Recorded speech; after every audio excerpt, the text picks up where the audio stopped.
네, 여러분 반갑습니다. 인사드리겠습니다. 춘천교대 임택남이라고 합니다.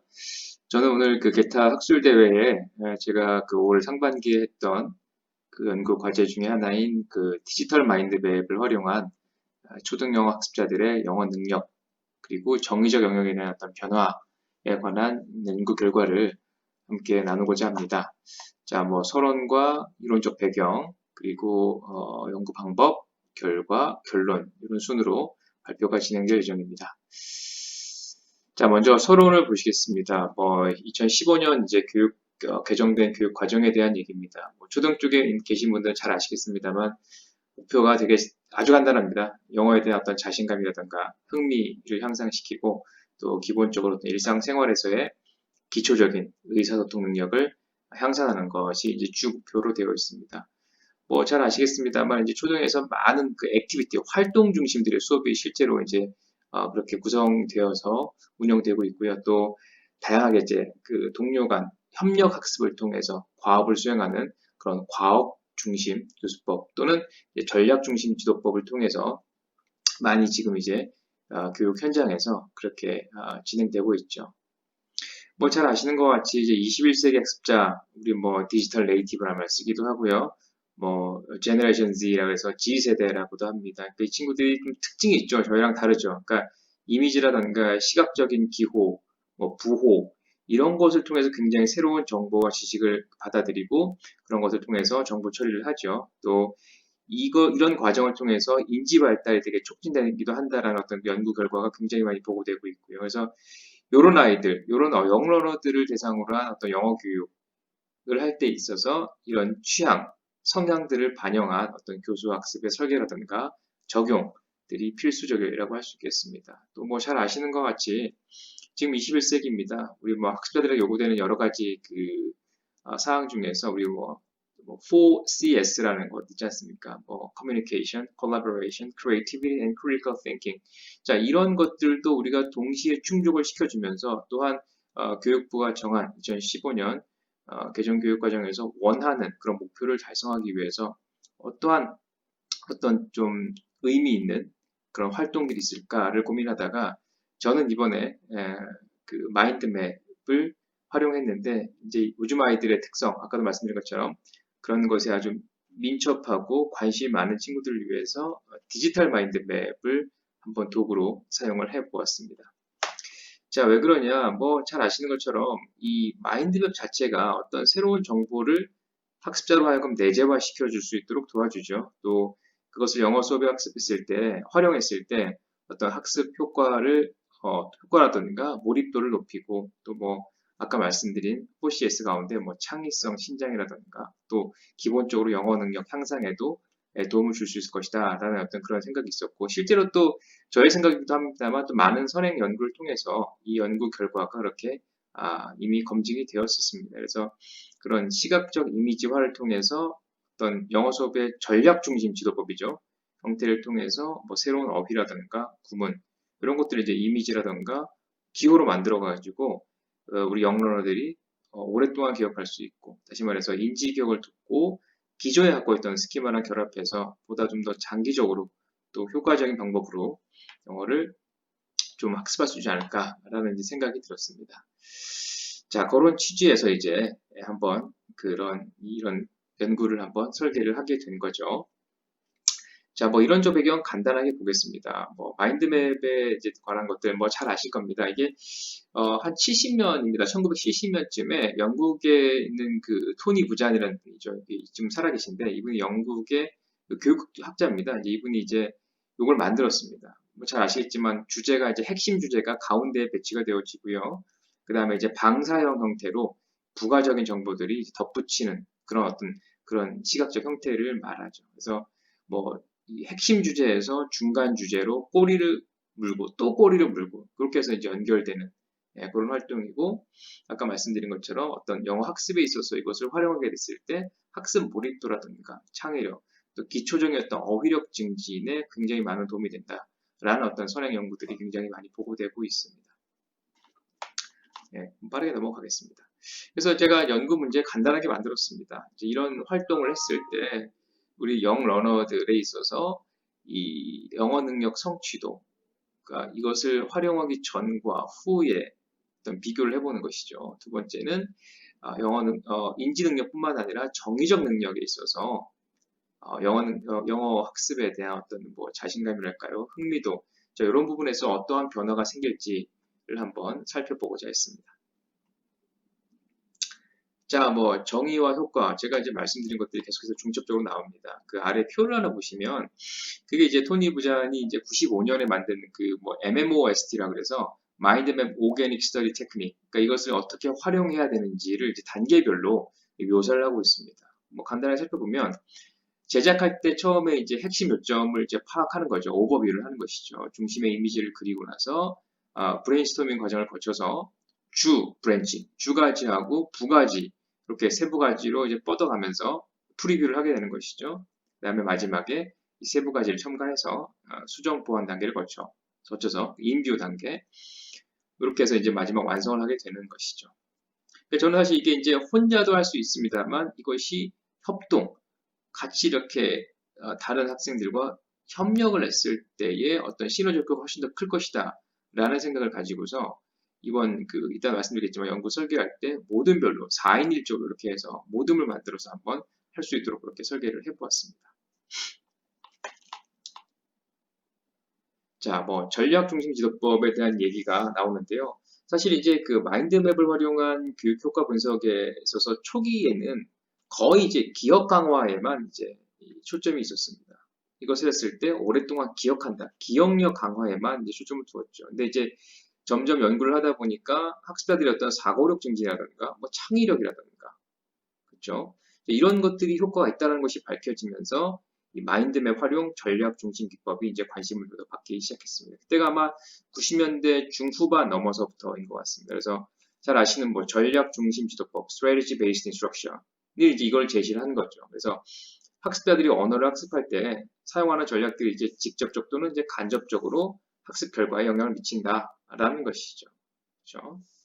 그래서 뭐 이 국내외에 사실 이제 일반 마인드맵 관련한 선행 연구들이 굉장히 많이 있었습니다. 아래 보시면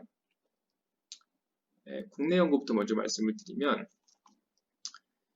뭐 이제 이것을 영어뿐만 아니라 다양한 교과, 그러니까 뭐 국어라든가 그렇죠, 뭐 사회라든가 과학 이런 데 적용한 사례도 많았고, 또는 학교급별로 초등학교, 중학교, 사실 이제 이것은 초등학교 때 굉장히 많이 쓰게 되죠. 그래서 그런 결과를 봤을 때 학습자들의 어떤 배경 지식이라든가 사전 경험을 토대로 이런 활동을 했을 때 일단 기본적으로 어휘력 증진에는 굉장히 이제 긍정적인 효과가 있다라는 연구 결과가 굉장히 많고요. 또 어떤 어휘한다 그러면 사실 교사 주도로 아주 명시적인 방식으로 그렇게 하는데, 그것과 비교했을 때 어떤 이 연계성이라든가 장기 기억의 전환이 좀 쉽다라는 어떤 그런 장점으로 인해서 기계적으로 암기하는 방식보다 좀 더 효과적이다라는 이제 이런 결과들이 굉장히 많이 이제 발표가 되었습니다. 그리고 이제 해외 사례가 여기 좀 있는데요. 뭐 이제 피트리아라는 분이 이제 MMT, 그러니까 마인드 매핑 테크닉이라고 해서 이분이 이제 대학생을 대상으로 장문 수업에 한번 이것을 활용해 본 적이 있습니다. 그래서 이분도 실험 연구를 했고요. 실험반과 통제반의 어떤 이것을 활용했을 때의 글쓰기 능력 영역에 있어서의 어떤 그런 비교 분석을 했는데, MMT를 적용한 실험반 같은 경우가 이제 쓰기 능력에 있어서 쓰기 능력 보시면 뭐 컨텐트라든가 보케, 그래머, 오거나이제이션, 테크닉 이런 거 있지 않습니까? 이런 하위 영역에 있어서 전반적으로 향상이 보였다라는 것이 있었고, 또한 통제반하고 실험반과 통계적으로도 아주 유의미한 차이가 있다는 것을 밝혀냈습니다. 또 여기 나와 있는 히다야티라는 분, 인도네시아 분인데요.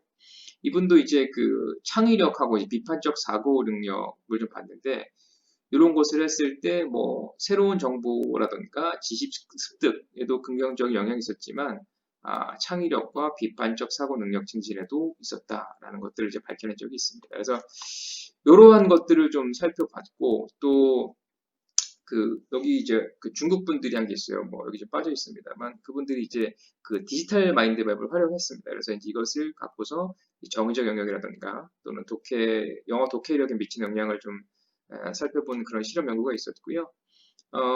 뭐 이제 뭐 결론 예측을 하시겠습니다만 흥미도라든가 자신감에 어떤 긍정적인 영향이 있었다. 그다음에 독해 능력도 일부 향상되었다라는 어떤 그런 긍정성을 확인할 수가 있었습니다.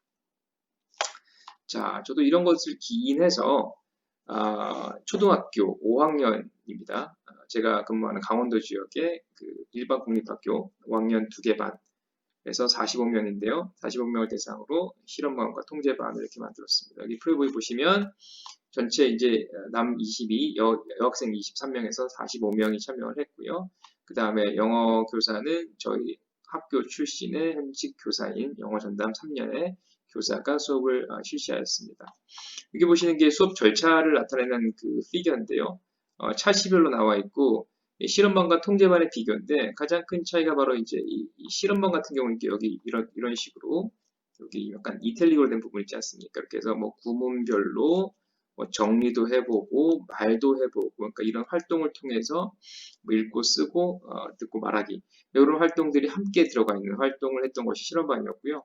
통제반은 그냥 일반적인 그런 교과서 중심의 그런 어휘학습법을 실시하였습니다. 여기에 실험에 사용된 도구는 마인드 메이스터라고 잘 아실 겁니다, 여러분들. 아마 무료로 쓸 수가 있고요. 이게 이제 그 수업에서 그 구글 클래스를 썼는데 거기랑 연동이 가능합니다. 그래서 이것을 구글 클래스에 연동을 해서 수업 시간에 만들고 그것을 같이 공유도 했었고요. 그러니까 처음에는 이게 이제 제가 사진이 없어서 좀 아쉽습니다만 처음에는 종이에다 썼습니다. 종이에다가 가령 이제 우리가 읽고 있는 책 중에서 개인별로 10개씩을 썼거든요. 이렇게 해서 이렇게 만들어서 그것을 이제 합쳐서 컴퓨터를 갖고서 직접 이렇게 마인드 매스를 통해서 각 그룹만의 모둠만의 어떤 그런 그 마인드 맵을 한번 만들어 보았습니다. 자, 이제 그 연구 도구를 좀 말씀드릴게요. 연구 도구는 여기 나와 있는 것처럼 그 일단 영어 능력 어떤 다른 그 비교를 하기 위해서 영어 능력 성취도 검사지를 좀 구성했습니다. 검사지는 그 EBS에서 제공하는 그 초목달 영어라고 있습니다. 초목달 영어. 거기에 나와 있는 그 레벨 테스트가 있거든요. 여기 나와 있는 것처럼 듣기가 25문항이고 읽기가 15문항입니다. 그래서 각 100점 만점으로 총점이 100점 만점인데 이것을 30분간 이제 온라인으로 실시를 했고요. 전체 문항 수가 40문항인데 그래서 사전, 그러니까 실험하기 전에 한번 했었고 그 다음에 실험이 끝난 다음에 한번 시험을 한번 또 실시했습니다. 참고로 그 반은요, 그 두 개 반을 예비조사에서 저희가 확인했는데 동일 집단인 것으로 이제 확인되었습니다. 자, 두 번째 도구는 이제 그 영어 학습에 대한 정의적 영역 설문지입니다. 그래서 설문지는 선행연구 한 5개 정도를 기반으로 해서 문항을 만들었고요. 그래서 보시면 총 이제 20문항입니다. 문항이 초등학생이라서 길지 않고 20문항을 만들었고 그 하위 범주는 이렇게 5개입니다. 자신감, 흥미도, 만족도, 동기, 뭐 효과 이렇게 해서 20문항을 구성해서 설문지를 사전과 사후에 한 번씩 이렇게 돌렸습니다. 자, 결과를 말씀드리겠습니다. 그 테이블이 2개 나와 있는데 위에 것이 이 사전 영어 능력 그 검사지이고요. 밑에 표가 사후에 나와 있는 결과입니다. 그래서 실험은 8주간 이루어졌고요. 8주간 그 이루어진 이후에 그 초목달 그 레벨 테스트를 이용해서 한번 결과를 분석해 보았습니다. 그래서 보시면 처음에 그 사전 검사 결과 같은 경우는 실험반이 평균이 72.5였죠. 그 다음에 통제반이 74점이어서 큰 차이가 없었습니다. 그렇죠. 그 다음에 보시면 그 P값도 4.46. 그러니까 이 두 집단이 동일하다. 결국은 이제 이 아까 말씀드린 그 영어 전담 교사가 단연간 같은 방식으로 지도했던 반이기 때문에 영향을 미칠 수가 있었고요. 그래서 동일 집단인 것을 알 수가 있습니다. 다만 이제 실험 처치가 끝난 다음에 아래표입니다. 그 이제 디지털 마인드맵을 활용해서 8주간 수업이 이루어진 다음에 그 영어 성취도 평가를 했습니다. 그래서 보시는 것과 같이 그 평균값의 변화가 좀 생겼습니다. 그렇죠? 그래서 그 디지털 마인드맵 활동을 실시했던 실험반 같은 경우는 평균 한 10점 정도가 상승해서 82점 정도를 보였고요. 그 다음에 일반적 방식의 어떤 통제반 같은 경우는 사전평가랑 비슷한 3.5점 차이를 보이긴 했습니다만 거의 비슷했고 큰 폭의 차이가 없었습니다. 그래서 또한 두 반의 어떤 그런 통계적으로 유의미한 차이가 있는지를 비교하기 위해서 예, 독립표본 T 검정을 했었고요. 그래서 해보니까 예, .2로 그래서 유의미한 차이가 있는 것으로 드러났죠. 다시 말해서 그 디지털 마인드맵 활동을 실시한 실험반이 그렇지 않은 비교반보다 성취도 면에 있어서 조금 더 긍정적인 영향을 받았다는 것을 확인할 수가 있었습니다. 오른쪽에 보시면 평균값을 나타내는 그 도표가 있습니다. 자, 이제 두 번째는요, 이 디지털 마인드맵 활동에 따른 정의적 영역의 변화를 봤습니다. 그래서 그 5영역이죠. 자신감, 흥미도, 만족도, 동기, 효과의 변화를 보기 위해서 그 사전 사후 설문지를 분석을 했고요. 먼저 이제 그 사전 보시면, 일단 T 값을 먼저 보시면 유의미한 차이가 나타나지가 않습니다. 모든 영역에 있어서, 하위 범주에 있어서 유의미한 차이가 나타나지가 않습니다. 다시 말해서, 두 집단의 인식이 서로 동일한 것을 우리가 가정할 수 있죠. 그렇죠? 다만 이제 그 영어 학습에 대한 그 효과에 있어서는 약간 비슷한 것으로 근소한 차이가 있었죠. 자, 이제 오른쪽의 테이블을 보시겠습니다. 오른쪽이 그 사후 이제 정의적 영역 설문 결과입니다. 보시면 오른쪽에 이제 쭉 보시면 유의도를 보시면 거의 모든 영역, 동기하고 효과를 제외한 영역에서 두 개의 반이 어떤 그런 통계적으로 유의미한 차이가 있다는 것을 우리가 알 수가 있습니다. 다시 말해서 자신감, 흥미도와 더불어서 이런 것들이 이제 그 디지털 마인드맵 기반 활동이 영어 수업 만족도에 어떤 긍정적인 영향을 미치지 않았냐라는 것을 알 수가 있습니다. 자, 뭐 결론입니다. 빠르게 지나가겠습니다. 결론. 자, 이제 요즘 아이들이 뭐 비주얼 러너라고 하죠. 그래서 이제 이런 아이들 대상으로 디지털 마인드맵 활동이 영어 학습에 어떠한 영향을 미치고 있는지, 또 어떤 인식의 변화가 있는지를 좀 살펴보고자 했습니다. 그래서 뭐 사전 사후 영어 능력 검사지도 썼었고요. 그 다음에 그 정의적 영역의 설문지도 활용해봤습니다. 그래서 결론은 다음과 같습니다. 일단은 영어 능력 향상에 좀 도움이 됐다라는 것을 알 수가 있었습니다. 그 사후 검사의 어떤 평균차를 T 검정했습니다. 거기 이제 결과 유의미한 차이가 있었고요. 다시 말해서 처치했던 실험반이 그렇지 않은 비교반보다 영어 능력 성취도 면에 있어서는 긍정적인 영향이 있었다라는 것을 이제 알 수가 있었고요. 두 번째는 이제 그 정의적 영역 부분입니다. 마찬가지로 이제 그 5영역 중에서 자신감과 흥미도, 만족도 이 3가지 영역에서 두 집단이 통계적으로 유의미한 차이가 있다라는 결과를 얻을 수 있었고요. 특히나 이제 흥미도 면에 있어서는 이 평균값이 사전 결과보다 한 1점 정도 상승한 높은 흥미도를 보였습니다. 그래서 뭐 통제반 같은 경우는 사전하고 사후 대비 거의 이 정의적 영역에서 변화 추이가 없다는 것과 굉장히 대조적이고요. 그래서 다시 말해서 디지털 그 마인드맵 활동이 영어 학습에 효과적이다, 또 긍정적 역할을 했다라는 것을 이제 우리가 알 수가 있었습니다.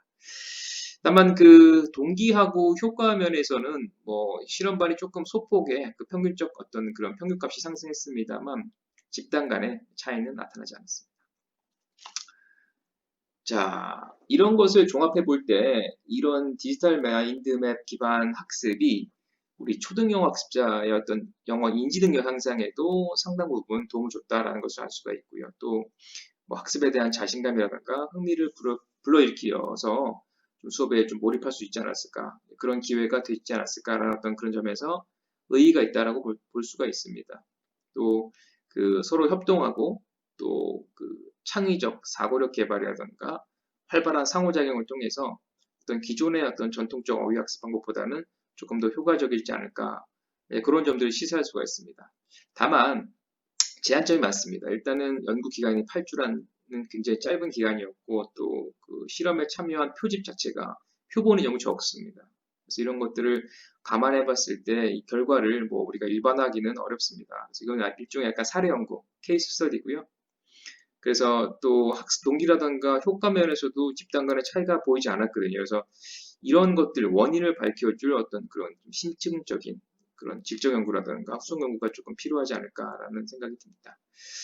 자, 제 발표는 여기까지고요. 혹시나 이제 궁금한 질문사항 있으시면 제 이메일입니다. 제가 타이핑이 안 돼서 불러드리겠습니다. 윤입니다. yoon cnue.ac.kr입니다. 한 번 더 말씀드릴게요. yoon cnue.ac.kr입니다. 여러분, 제가 긴 시간 발표 경청해 주셔서 감사합니다. 고맙습니다.